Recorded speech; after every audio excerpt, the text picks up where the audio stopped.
Students, ಮತ್ತೊಂದು ವಿಡಿಯೋಗೆ ನಿಮ್ಮೆಲ್ಲರಿಗೂ ಕೂಡ ಸ್ವಾಗತ. ಇಂದು ಯಾವ ಒಂದು ವಿಷಯದ ಬಗ್ಗೆ ಮಾತಾಡ್ತಾ ಇದ್ದೀವಿ ಅಥವಾ ಯಾವ ಒಂದು ಪದ್ಯದ ವಿಶ್ಲೇಷಣೆಯನ್ನ ನಾವು ನೋಡ್ತಾ ಇದ್ದೇವೆ ಅಂತ ಹೇಳಿದ್ರೆ, ಜಾಲಿಯ ಮರದಂತೆ ಅಂತ ಹೇಳಿ ಒಂದು ಪದ್ಯವನ್ನ ಪುರಂದರದಾಸರು ಬರೆದಿರುತ್ತಾರೆ. ಸೊ ಆ ಒಂದು ಪದ್ಯದ ವಿಶ್ಲೇಷಣೆಯನ್ನ ನೋಡ್ತಾ ಹೋಗೋಣ. ಸೊ ಇದು ಪುರಂದರದಾಸರು. ಸೊ ಕನ್ನಡದ ಪ್ರಮುಖ ದಾಸರಲ್ಲಿ ಪ್ರಖ್ಯಾತಿಯನ್ನ ಪಡೆದಿರ್ತಕ್ಕಂಥವ್ರು. ದಾಸರೆಂದರೆ ಪುರಂದರದಾಸರಯ್ಯ ಅಂತ ಹೇಳಿ ಒಂದು ಅತ್ಯುತ್ತಮವಾಗಿರ್ತಕ್ಕಂಥ ಮಾತನ್ನ ಪಡ್ಕೊಂಡಿರ್ತಕ್ಕಂಥವ್ರು. ಅದರ ಜೊತೆಗೆ ವ್ಯಾಸರಾಯರ ಮೂಲಕವಾಗಿ, ಅವಾಗಲೇ ಒಂದು ಮಾತು ಹೇಳಿದ್ನಲ್ಲ, ದಾಸರೆಂದರೆ ಪುರಂದರದಾಸರಯ್ಯ, ಇದನ್ನ ವ್ಯಾಸರಾಯರು ಅವರಿಗೆ ಕೊಟ್ಟಿರ್ತಕ್ಕಂಥ ಒಂದು ಮಾತು. ಅದ್ರ ಜೊತೆಗೆ ಇವರು ಪುರಂದರ ವಿಠಲ ಅಂತ ಹೇಳಿ ಒಂದು ಅಂಕಿತ ನಾಮವನ್ನ ಇಟ್ಕೊಳ್ಳೋದ್ರ ಮೂಲಕವಾಗಿ ತಮ್ಮ ಕೀರ್ತನೆಗಳನ್ನಾಗ್ಲಿ ಸುಳಾದಿಗಳನ್ನಾಗ್ಲಿ ಅವನ್ನ ಅವರು ಬರಿತಾ ಹೋಗ್ತಾರೆ. ಯಾಕೆ ಪುರಂದರ ವಿಠಲ? ಸೊ ಅವರು ಆರಾಧ್ಯ ದೈವವಾಗಿರೋದ್ರಿಂದ ಅದನ್ನ ಇಟ್ಕೊಂಡು, ಅಂಕಿತವಾಗಿ ಇಟ್ಕೊಂಡು ಅದನ್ನ ಬರ್ದಿರ್ತಾರೆ. ಸೊ ಹಾಗೆ ಇನ್ನೂ ಒಂದು ಮುಖ್ಯವಾಗಿರ್ತಕ್ಕಂತಹ ಅಂಶ ಏನು ಇವ್ರ ಬಗ್ಗೆ ಅಂತ ಹೇಳಿದ್ರೆ, ಕರ್ನಾಟಕ ಸಂಗೀತ ಪಿತಾಮಹ ಅಂತನೂ ಕೂಡ ಇವರನ್ನ ಕರಿತಾ ಹೋಗ್ತೀವಿ. ಕರ್ನಾಟಕ ಸಂಗೀತ ಪಿತಾಮಹ, ಈ ಒಂದು ಅಂಶವನ್ನು ಕೂಡ ನಾವು ಅತಿ ಮುಖ್ಯವಾಗಿ ತಿಳ್ಕೊಳ್ಬೇಕು.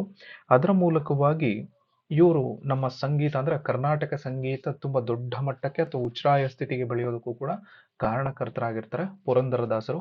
ಹಾಗೆ ಪುರಂದರದಾಸರನ್ನ ಮತ್ತೆ ಕನಕದಾಸರನ್ನ ಅಶ್ವಿನಿ ದೇವತೆಗಳು ಅಂತಲೂ ಕೂಡ, ಅಂದ್ರೆ ದಾಸ ಸಾಹಿತ್ಯದಲ್ಲಿ ಅಶ್ವಿನಿ ದೇವತೆಗಳು ಅನ್ನೋ ರೀತಿನಲ್ಲೂ ಕೂಡ ನಾವು ನೋಡ್ತಾ ಹೋಗ್ತೀವಿ. ಯಾರ? ಕನಕದಾಸರನ್ನ ಮತ್ತೆ ಪುರಂದರ ದಾಸರನ್ನ. ಸೊ ಆ ಪುರಂದರದಾಸರು ಬರೆದಿರ್ತಕ್ಕಂತಹ ಒಂದು ಪದ್ಯ ಯಾವುದು ಅಥವಾ ಒಂದು ಕೀರ್ತನೆ ಯಾವುದು ಅಂತ ಹೇಳಿದ್ರೆ, ಜಾಲಿಯ ಮರದಂತೆ. ಸೊ ಜಾಲಿ ಮರ ಇಲ್ಲಿ ಕಾಣ್ತಾ ಇದಾವಲ್ಲ, ಇವೆಲ್ಲವೂ ಕೂಡ ಜಾಲಿ ಮರ. ಸೊ ಜಾಲಿ ಮರವನ್ನ ಇಟ್ಕೊಂಡು ಯಾಕೆ ಈ ಒಂದು ಕೀರ್ತನೆಯನ್ನ ಬರೆದಿದ್ದಾರೆ, ಅಥವಾ ಜಾಲಿಯ ಮರದ ಮೂಲಕವಾಗಿ ದುರ್ಜನರು ಹೇಗಿರ್ತಾರೆ ಅನ್ನೋ ಒಂದು ಕಂಪ್ಯಾರಿಟಿವ್ ಅಥವಾ ಹೋಲಿಕೆಯನ್ನ ಇಟ್ಕೊಂಡು ಈ ಪದ್ಯವನ್ನ ಅಥವಾ ಈ ಒಂದು ಕೀರ್ತನೆಯನ್ನ ಅವರು ರಚನೆಯನ್ನ ಮಾಡಿದ್ದಾರೆ. ಸೊ ದುರ್ಜನರಾಗ್ಲಿ ಅಂದ್ರೆ ಅವರ ಹಾವಭಾವಗಳು, ಅವರ ನಡವಳಿಕೆಗಳು ಎಲ್ಲವೂ ಕೂಡ ಹೇಗಿರುತ್ತೆ ಅನ್ನೋದನ್ನ ಈ ಜಾಲಿಯ ಮರದಂತೆ ಅನ್ನೋ ಒಂದು ಪದ್ಯದ ಮೂಲಕವಾಗಿ ಅಥವಾ ಕೀರ್ತನೆಯ ಮೂಲಕವಾಗಿ ನಮಗೆ ತೋರಿಸ್ತಾ ಹೋಗ್ತಿದ್ದಾರೆ ಪುರಂದರದಾಸರು. ಸೊ ಇದು ಕೂಡ ಜಾಲಿ ಮರವೇ? ಹೆಂಗೆ ಇದು ಜಾಲಿ ಮರ? ಇದು ಕೂಡ ಜಾಲಿ ಮರವೇ. ಇದು ಹಂದಿ. ಸೊ ಹೇಸಿಗೆ ಒಳಗಡೆ ಅಥವಾ ಕೆಸರು ಒಳಗಡೆ ಬಿದ್ದು ಒದ್ದಾಡ್ತಾ ಇರ್ತಕ್ಕಂಥ ಒಂದು ಸಂದರ್ಭ. ಸೊ ಅದು. ಸೊ ಇವಾಗ ಪದ್ಯವನ್ನ ನೋಡೋಣ. ಸೊ ಇಲ್ಲಿ ವಚನ ಮತ್ತೆ ಕೀರ್ತನೆ ಈ ಎರಡೂ ಕೂಡ ಸೆಕೆಂಡ್ PUC ನಲ್ಲಿ ಮುಖ್ಯವಾಗಿ ಬಂದಿರತಕ್ಕಂಥದ್ದು.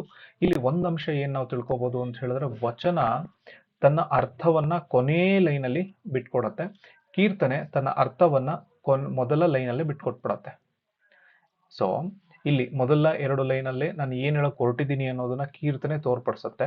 ವಚನ ಏನ್ ಮಾಡುತ್ತೆ, ತನ್ನ ಕೊನೆ ಎರಡು ಲೈನಲ್ಲಿ ಅಥವಾ ತನ್ನ ಒಂದು ಕೊನೆ ಲೈನಲ್ಲಿ ತನ್ನ ಅರ್ಥವನ್ನ, ಈ ವಚನದ ಅರ್ಥವನ್ನ ಬಿಟ್ಕೊಡ್ತಾ ಹೋಗುತ್ತೆ. ಇದು ವಚನ ಮತ್ತೆ ಕೀರ್ತನೆಗಿರ್ತಕ್ಕಂಥ ಬಹುಮುಖ್ಯವಾಗಿರ್ತಕ್ಕಂಥ ವ್ಯತ್ಯಾಸ. ಸೊ ಇವಾಗ ಪದ್ಯವನ್ನ ನೋಡೋಣ. ಸೊ ಪದ್ಯ ಪೂರ್ತಿಯಾಗಿ ಅಥವಾ ಕೀರ್ತನೆ ಪೂರ್ತಿಯಾಗಿ ಏನನ್ನ ಮಾತಾಡತ್ತೆ ಅಂತ ಹೇಳಿದ್ರೆ, ಒಂದು ರೀತಿಯಾಗಿರ್ತಕ್ಕಂತಹ ರೀತಿನಲ್ಲಿ ಜಾಲಿ ಮರ ನನಗೆ ಏನೇನಕ್ಕೂ ಕೂಡ ಯೂಸಿಗೆ ಬರೋದಿಲ್ಲ ಅಥವಾ ಉಪಯೋಗಕ್ಕೆ ಬರೋದೇ ಇಲ್ಲ. ಸೊ ಅದೇ ರೀತಿಯಾಗಿ ದುರ್ಜನರು ಕೂಡ ನಮ್ಮ ಒಂದು ಉಪಯೋಗಕ್ಕೆ ಬರೋದೇ ಇಲ್ಲ ಅನ್ನೋ ಒಂದು ಹಿನ್ನೆಲೆಯಲ್ಲಿ ಇದನ್ನ ಹೇಳ್ತಾ ಹೋಗ್ತಾರೆ. ಸೊ ಆದ್ರಿಂದ ನಾವು ದುರ್ಜನರಿಗಿಂತ ಸತ್ಪುರುಷರ ಬಗ್ಗೆ ಅಥವಾ ಸಜ್ಜನರ ಜೊತೆಯ ನಮ್ಮ ಸಂಘವನ್ನ ಬೆಳೆಸ್ಕೊಳ್ಬೇಕು ಅನ್ನೋ ಹಿನ್ನೆಲೆ. ಪದ್ಯ: ಜಾಲಿಯ ಮರದಂತೆ ಧರೆಯೊಳು ದುರ್ಜನರು, ಮೂಲಾಗ್ರ ಪರ್ಯಂತ ಮುಳ್ಳು ಕೂಡಿಪ್ಪಂತೆ. ಸೊ ಇಲ್ಲಿ ಏನ್ ಹೇಳ್ತಿದ್ದಾರೆ ನೋಡಿ, ಇದು ಜಾಲಿ ಮರ. ಸೊ ಜಾಲಿ ಮರ ಹೆಂಗೆ ಈ ಅಡಿಯಿಂದ ಇಲ್ಲಿವರೆಗೂ ಆಲ್ಮೋಸ್ಟ್ ಫುಲ್ ಟೋಟಲ್ ಎಲ್ಲೆಲ್ಲಿ ಮುಳ್ಳು ಎಲ್ಲಾ ಕಡೆ ಮುಳ್ಳಿರುತ್ತೋ, ಹಾಗೆ ದುರ್ಜನರಲ್ಲೂ ಕೂಡ ಅವರ ಅಡಿಯಿಂದ ಮುಡಿವರೆಗೂ ಕೂಡ ಕೆಟ್ಟತನ ಅಥವಾ ಕೆಟ್ಟ ನಡವಳಿಕೆಯನ್ನೇ ಅವರು ಹೊಂದಿರ್ತಾರೆ. ಒಂದು ಜಾಲಿ ಮರ ಹೇಗೆ ಮುಳ್ಳನ್ನ ಅಡಿಯಿಂದ ಮುಡಿವರೆಗೂ ಹೊಂದ್ಕೊಂಡಿರುತ್ತೋ, ಹಾಗೆ ಒಬ್ಬ ದುರ್ಜನರು ಕೂಡ ಮುಳ್ಳಿನ ರೀತಿಯಲ್ಲಿ ತಮ್ಮ ನಡವಳಿಕೆಗಳನ್ನ ಅಡಿಯಿಂದ ಅಂದ್ರೆ ಪಾದದಿಂದ ತಲೆಯವರೆಗೂ ಇಟ್ಕೊಂಡಿರ್ತಾರೆ ಅನ್ನೋ ಹಿನ್ನೆಲೆಯಲ್ಲಿ, ಅಂದ್ರೆ ಕೆಟ್ಟ ನಡವಳಿಕೆಗಳು, ದುರಭ್ಯಾಸಗಳು ಈ ರೀತಿಯಾಗಿರ್ತಕ್ಕಂಥವು. ನೆಕ್ಸ್ಟ್ ಪ್ಯಾರಾ: ಬಿಸಿಲಲ್ಲಿ ಬಳಲಿ ಬಂದವರಿಗೆ ಇಲ್ಲ, ಹಸಿದು ಬಂದವರಿಗೆ ಹಣ್ಣು ಇಲ್ಲ, ಕುಸುಮ ವಾಸನೆ ಇಲ್ಲ, ಕೂಡಲು ಸ್ಥಳವಿಲ್ಲ, ರಸದಲ್ಲಿ ಸ್ವಾದವು ವಿಷದಂತೆ ಇರುತಿಹ. ಸೊ ಇಲ್ಲಿ ಈ ಒಂದು ನೋಡೋಣ. ಏನು, ಈ ಜಾಲಿ ಮರವನ್ನ ನೋಡೋದಾದ್ರೆ ಅವ್ರು ಹೇಳಿದ ಪ್ರಕಾರವಾಗಿ ಈಗ ನಾವು ಎಲ್ಲೋ ಒಂದು ದೂರದ ಒಂದು ಪ್ರದೇಶದಿಂದ ನಡ್ಕೊಂಡು ಬರ್ತಾ ಇದ್ದೀವಪ್ಪ. ಈಗ ಜಾಲಿ ಮರದ ತೋಪೊಳಗಡೆ ಬಂದಿದ್ದೀವಿ ಅಂತ ಹೇಳಿದ್ರೆ, ಯಾವುದಾದ್ರೂ ಒಂದು ಮರದ ಕೆಳಗಡೆ ನಾನು ಕೂತ್ಕೊಳ್ತೀನಿ ಅಂತ ಹೇಳಿದ್ರೆ, ಇಲ್ಲೆಲ್ಲಾದ್ರೂ ಕೂತ್ಕೊಳ್ತೀನಿ ಅಂತ ಹೇಳಿದ್ರೆ ಇದು ನೆರಳು ಕೊಡತ್ತಾ? ಸೊ ನೆರಳಿಲ್ಲ. ಅದ್ರ ಜೊತೆಗೆ ನಾನು ನಡ್ಕೊಂಡು ಬರ್ತಾ ಇರಬೇಕಾದಾಗ ನನ್ಗೆ ಹಸ್ವಾಗಿರತ್ತೆ. ಹಸ್ವಾದಾಗ ಈ ಮರದ ನಾನು ಕೆಳಗಡೆ ಕೂತಿದ್ದೀನಿ ಅಂತ ಹೇಳಿದ್ರೆ ಈ ಮರದಲ್ಲಿ ಬಂದು ಬಿಟ್ಟಿರ್ತಕ್ಕಂಥ ಹಣ್ಣುಗಳನ್ನ ತಿನ್ನಕ್ಕಾಗತ್ತಾ? ತಿನ್ನಕ್ಕಾಗದೇ ಇಲ್ಲ. ಹಾಗೆ ಅದ್ರ ಒಳಗಡೆ ಬೆಳೆದಿರ್ತಕ್ಕಂಥ ಹೂವ ಬೆಳೆದಿರ್ತಾವ. ಆ ಹೂವಿನ ಮೂಲಕವಾಗಿ ಮಕರಂದ ಅಥವಾ ಸುವಾಸನೆ ಅನ್ನೋದು ಕೂಡ ಬರೋದೇ ಇಲ್ಲ. ಅಲ್ಲಿ ಕೂತ್ಕೊಳ್ಳೋಕ್ ಏನಿಲ್ಲ, ಜಾಗನೂ ಕೂಡ ಇಲ್ಲ. ಹಾಗೆ ಅದರ ಒಳಗಡೆ ಆ ಹಣ್ಣಿನ ಒಳಗಡೆ ಏನೋ ಸ್ವಾದ ಅಂತ ನಾವು ಕರಿತೀವಲ್ವಾ, ಆ ಹೂವಿನ ಸ್ವಾದ ಆಗ್ಲಿ ಆ ಹಣ್ಣಿನ ಸ್ವಾದವೂ ಕೂಡ ಏನೂ ಇರೋದಿಲ್ಲ. ಹಾಗೆ ಒಬ್ಬ ದುರ್ಜನ ಕೂಡ, ಅವನ ಜೊತೆಗೆ ನಮ್ಗೆ ಏನು ಸಿಗಲ್ಲ. ದುರ್ಜನರ ಜೊತೆ ನಾವು ಏನು ಒಂದು ಸಂಬಂಧವನ್ನ ನಾವು ಬೆಳ್ತೀವಿ ಅಂತ ಹೇಳಿದ್ರೆ ಅವನಿಂದ ಒಳ್ಳೆ ಹೆಸರು ಸಿಗೋದಿಲ್ಲ, ಅಥವಾ ಒಳ್ಳೆ ಹೆಸರು ಅನ್ನೋದಕ್ಕಿಂತ ಒಳ್ಳೆ ಆಲೋಚನೆಗಳು ಸಿಗೋದಿಲ್ಲ, ಒಳ್ಳೆ ನಡವಳಿಕೆಗಳು ಸಿಗೋದಿಲ್ಲ. ಸೊ ಈ ರೀತಿ ಈ ಜಾಲಿ ಮರಕ್ಕೆ ಈ ದುರ್ಜನರನ್ನ ಅವ್ರೇನ್ ಮಾಡ್ಯಾರೆ, ಹೋಲಿಕೆಯನ್ನ ಮಾಡ್ಯಾರೆ. ನೆಕ್ಸ್ಟ್, ಊರ ಹಂದಿಗೆ ಷಡ್ರಸಾನ್ನವನ್ನಿಕ್ಕಲು ನಾರುವ ದುರ್ಗಂಧ ಬಿಡಬಲ್ಲುದೇ, ಘೋರ ಪಾಪಿಗೆ ತತ್ವಜ್ಞಾನವ ಪೇಳಲು ಕ್ರೂರ ಕರ್ಮವ ಬಿಟ್ಟು ಸುಜನನಾಗುವನೇ. ನೋಡಪ್ಪ, ಇಲ್ಲಿ ಹಂದಿ ಇದೆ. ಹಂದಿ ಕೆಸರಲ್ಲಿ ಏನ್ ಮಾಡ್ತಾ ಇದೆ, ತನ್ನ ಆಟಗಳನ್ನ ಆಟ ಆಡ್ಕೊಳ್ತಾ ಹೋಗ್ತಾ ಇದೆ. ಸೊ ಇದೇ ಅಸಹ್ಯಗಳ ಮೂಲಕವಾಗಿ ತನ್ನ ಆಹಾರವನ್ನ ಅದು ಪಡ್ಕೊಳ್ತಾ ಹೋಗುತ್ತೆ. ನಾನು ನಿನಗ್ ಬೇಕಾಗಿರ್ತಕ್ಕಂಥ ವಿವಿಧ ಬಗೆಯ ಭಕ್ಷ್ಯ ಭೋಜ್ಯಗಳನ್ನೆಲ್ಲವನ್ನ ಕೂಡ ನಾನು ಕೊಡ್ತೀನಿ, ಬಾರಪ್ಪ ನೀನು ಅಂತ ಹೇಳಿದ್ರು ಕೂಡ ಅದು ತಿಂದು ಕೊನೆಗೆ ಏನ್ ಮಾಡತ್ತೆ, ತನ್ನ ಹಾವಭಾವವನ್ನ ಅದು ಬಿಟ್ಕೊಡೋದೇ ಇಲ್ಲ. ಮತ್ತೆ ಹೋಗಿ ಹೇಸಿಗೆ ಮೇಲೆ ಬೀಳುತ್ತೆ. ಆ ಹೇಸಿಗೆ ಮೇಲಿಂದ ಬಂದಿರತಕ್ಕಂಥ ವಾಸನೆಯಲ್ಲಿ ಅದು ಬದುಕ್ತಾ ಹೋಗುತ್ತೆ. ಸೊ ಹಾಗೆ ಒಬ್ಬ ವಿಪರೀತವಾಗಿರ್ತಕ್ಕಂಥ ತಪ್ಪನ್ನ ಮಾಡಿರ್ತಕ್ಕಂಥವನು, ಘೋರವಾಗಿರ್ತಕ್ಕಂಥ ತಪ್ಪುಗಳನ್ನ ಮಾಡಿರ್ತಕ್ಕಂಥ ವ್ಯಕ್ತಿಯನ್ನು ಕೂಡ ನಾವು ನೋಡಪ್ಪ ನೀನ್ ಹೀಗಿರ್ಬೇಕು, ನೀನ್ ಹಾಗಿರ್ಬೇಕು, ಅಂದ್ರೆ ಈ ತರ ನಿನ್ನ ಜೀವನವನ್ನ ನೀನ್ ಕಟ್ಕೊಳ್ಬೇಕು ಅಂತ ಹೇಳಿದಾಗ್ಲೂ ಕೂಡ ಅವನೇನ್ ಮಾಡ್ತಾನೆ, ಅಂತ ಕೆಲಸಗಳನ್ನ ಬಿಟ್ಟು ಅವನು ಒಳ್ಳೆ ಸುಜನನಾಗ್ತಾನ? ಸುಜನ ಆಗೋದೇ ಇಲ್ಲ. ಅಂದ್ರೆ ಹಂದಿ ಈ ಜಾಗ ಚೆನ್ನಾಗಿಲ್ಲ, ಬೇಡ ಬಾರಪ್ಪ ನಿನ್ಗೆ ಒಳ್ಳೆ ಜಾಗನೇ ಕೊಡ್ತೀನಿ ಅಂತ ಹೇಳಿದ್ರೆ ಹಂದಿ ಹೆಂಗ್ ಹೋಗೋದಿಲ್ವೋ, ಹಂಗೆ ಒಬ್ಬ ದುರ್ಜನ ಇಂಥ ಅಭ್ಯಾಸಗಳನ್ನ ಅವನು ಕೇಳೋದೇ ಇಲ್ಲ.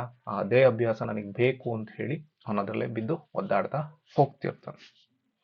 ಲಾಸ್ಟ್ ಪ್ಯಾರ, ತನ್ನಿಂದ ಉಪಕಾರ ತೊಟಕಾದರೂ ಇಲ್ಲ, ಭಿನ್ನಾಣದ ಮಾತಿಗೆ ಕೊನೆಯಿಲ್ಲ, ಅನ್ನಕ್ಕೆ ಸೇರಿದ ಕುನ್ನಿ ಮಾನವರಂತೆ ಇನ್ನಿವರ ಕಾರ್ಯವು ಪುರಂದರ ವಿಠಲ.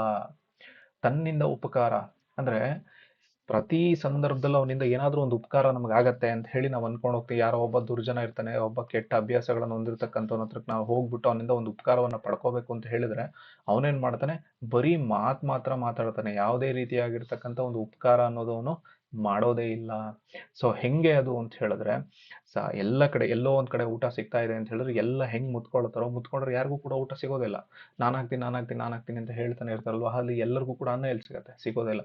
ಅಂದ್ರೆ ಆ ಒಂದು ಸಂದರ್ಭದಲ್ಲಿ ಹೋಗಿ ಒಂದು ಅನ್ನ ಊಟ ಮಾಡೋದಕ್ಕೆ ಹೆಂಗೆ ಒಂದು ನಾಯಿ ಮರಿಗೆ ಅನ್ನ ಸಿಗೋದಿಲ್ವಾ, ಹಾಗೆ ಮನುಷ್ಯನೂ ಕೂಡ ನಾನು ಎಲ್ಲವನ್ನೂ ಕೂಡ ಮಾಡ್ಕೊಡ್ತೀನಿ ಅಂತ ಹೇಳಿ ಬರೀ ಬಾಯಿ ಮಾತಿನಲ್ಲಿ ಹೇಳ್ತಾನೆ ಹೊರತು ಅದನ್ನ ಕಾರ್ಯರೂಪಕ್ಕೆ ತರೋದೇ ಇಲ್ಲ. ಆ ರೀತಿ ಅವ್ರ ಕಾರ್ಯ ಇರುತ್ತೆ ಅನ್ನೋದನ್ನ ಪುರಂದರ ವಿಠಲ ಇದನ್ನ ನೋಡಪ್ಪ, ಈ ರೀತಿಯಾಗಿರ್ತಕ್ಕಂಥ ಕಾರ್ಯವನ್ನ ಇವರು ಹೋಗ್ತಾರೆ ಅಂತ ಹೇಳ್ಬಿಟ್ಟು ಪುರಂದರದಾಸರು ಏನ್ ಮಾಡ್ತಾರೆ, ದುರ್ಜನರನ್ನ ಹೋಲಿಕೆಯಲ್ಲಿ ಇಟ್ಕೊಂಡು ಜಾಲಿಯ ಮರದಂತೆ ಅನ್ನೋ ಒಂದು ಕೀರ್ತನೆಯನ್ನ ಬರ್ದಿಯರೆ.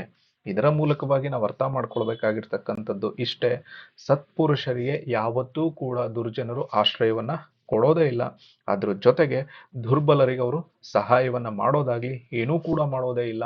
ಅವರಿಂದ ನಮಗೆ ಒಳ್ಳೆಯ ನಡವಳಿಕೆಗಳು, ಒಳ್ಳೆಯ ಅಭ್ಯಾಸಗಳು ಬರೋದಕ್ಕಿಂತ ಮುಖ್ಯವಾಗಿ ಕೆಟ್ಟ ನಡವಳಿಕೆಗಳು, ಕೆಟ್ಟ ಅಭ್ಯಾಸಗಳು ನಮಗೆ ತುಂಬ್ತಾ ಹೋಗ್ತವೆ ಅನ್ನೋ ಹಿನ್ನೆಲೆಯಲ್ಲಿ ಈ ಒಂದು ಯಾವುದು ಕೀರ್ತನೆಯನ್ನ ನಾವು ನೋಡೋದಕ್ಕೆ ಸಾಧ್ಯತೆ ಇದೆ.